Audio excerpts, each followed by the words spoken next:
programme is both inspirational and challenging, about enlightening our minds. It gives me a great pleasure to formally open and welcome you all to the inaugural Doctrid Conference. The main aim of this conference is to bring together the research and experience of the Daughters of Charity, along with the international science community and key principles in the caring profession, to try to improve the lives of people with physical and intellectual disabilities.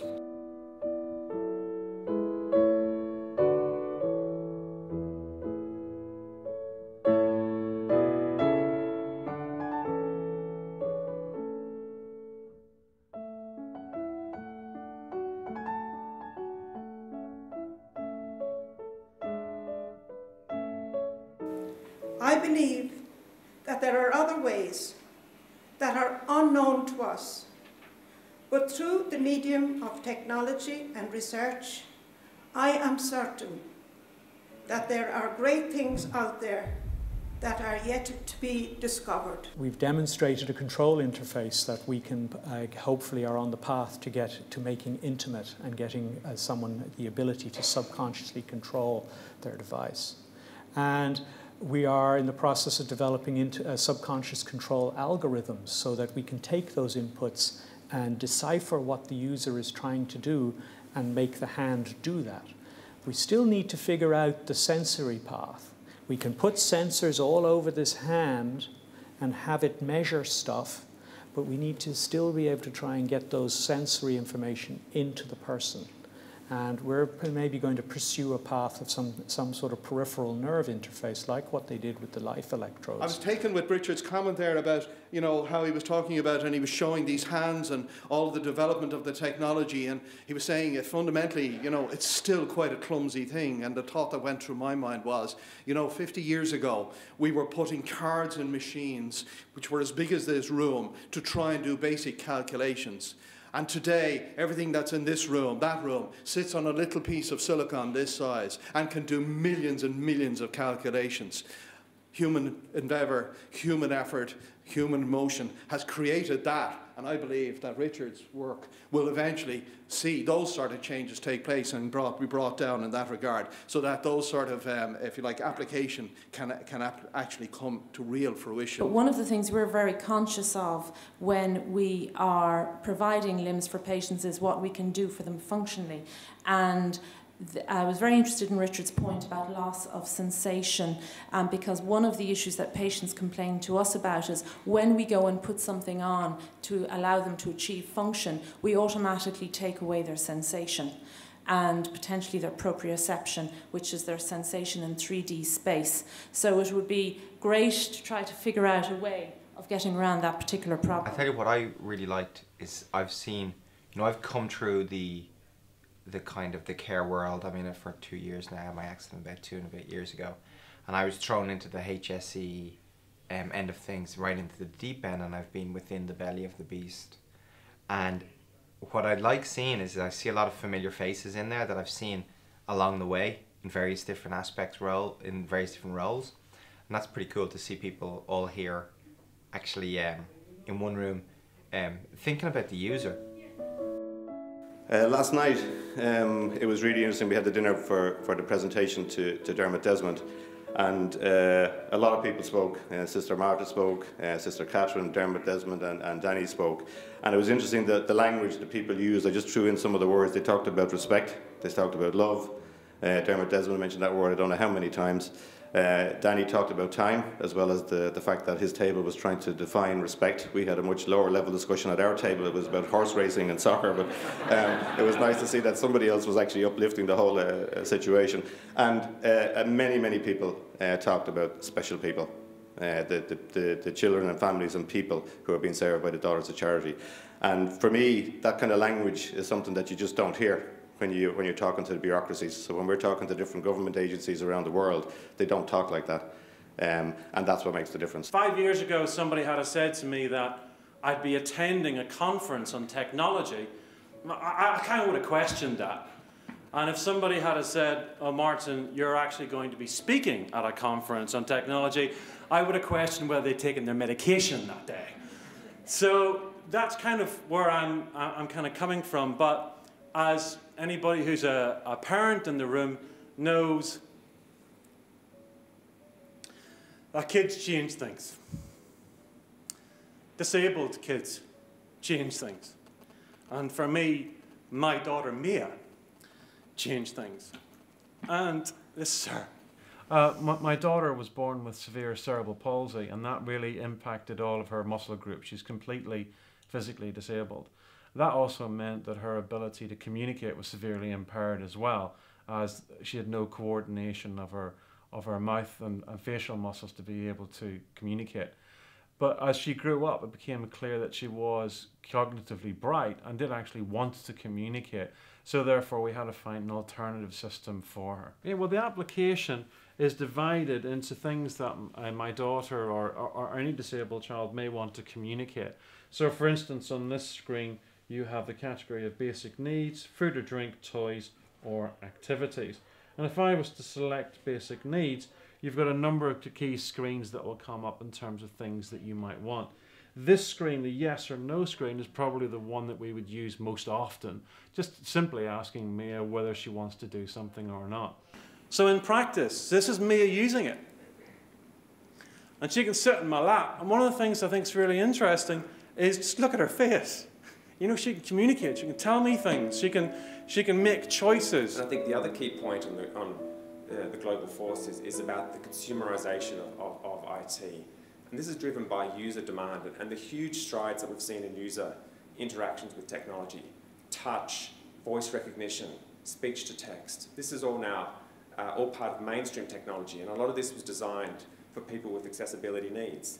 But it's now so pervasive and so common that mainstream businesses understand that this is a business imperative. It's a customer requirement for everybody.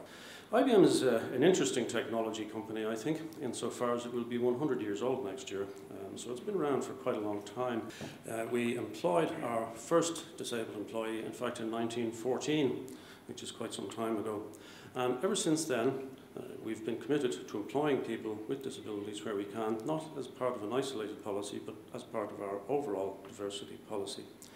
And what we've been active in for most of the last century, I suppose, would have been in defining accessibility standards. It's really not about the ability of the individual, it's about the accessibility of the thing. Whether the thing is a building, whether the thing is a piece of hardware, or whether the thing is a piece of software, it needs to be accessible to the widest possible number of people. But what I really wanted to talk about today was our design process, a process we call design ethnography. And that quite simply means we talk to people. You know, it's not very radical or groundbreaking, it's just that we talk to people and we listen to them and we talk to a lot of older people. We have anthropologists and designers on our teams with the technologists, and we simply talk to them.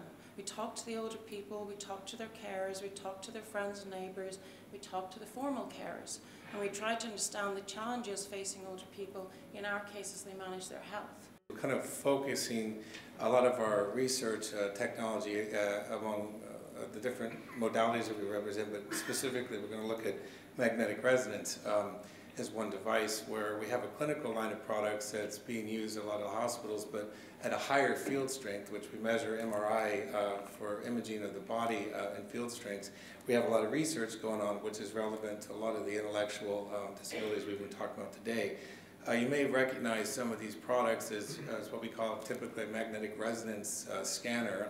The ones that kind of making the V shape or basically the clinical products that we have all over Ireland. Most every hospital in Ireland is using these devices in a clinical day-to-day routine. I'm Richard Prawat. I'm a department chair, professor at MSU, and a colleague of Mike Leahy. And I represented the university at the signing ceremony this morning, signing the Memorandum of Agreement.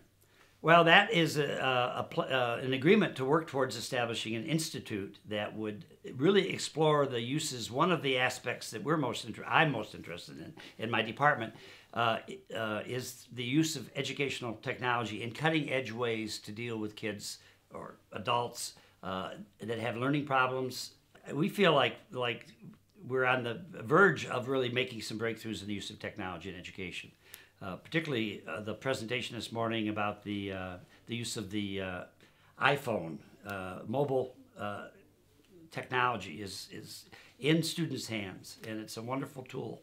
So what it involves is coming up with new models for delivering content, using visual models to teach big ideas in the content areas.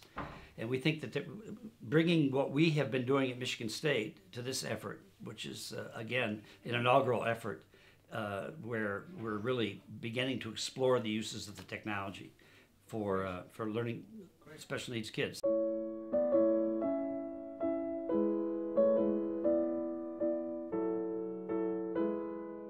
Coming to Ireland, I'm from South Africa, I've never seen a country with so many creative people. There's it's like a gold mine of innovation just lying to be developed.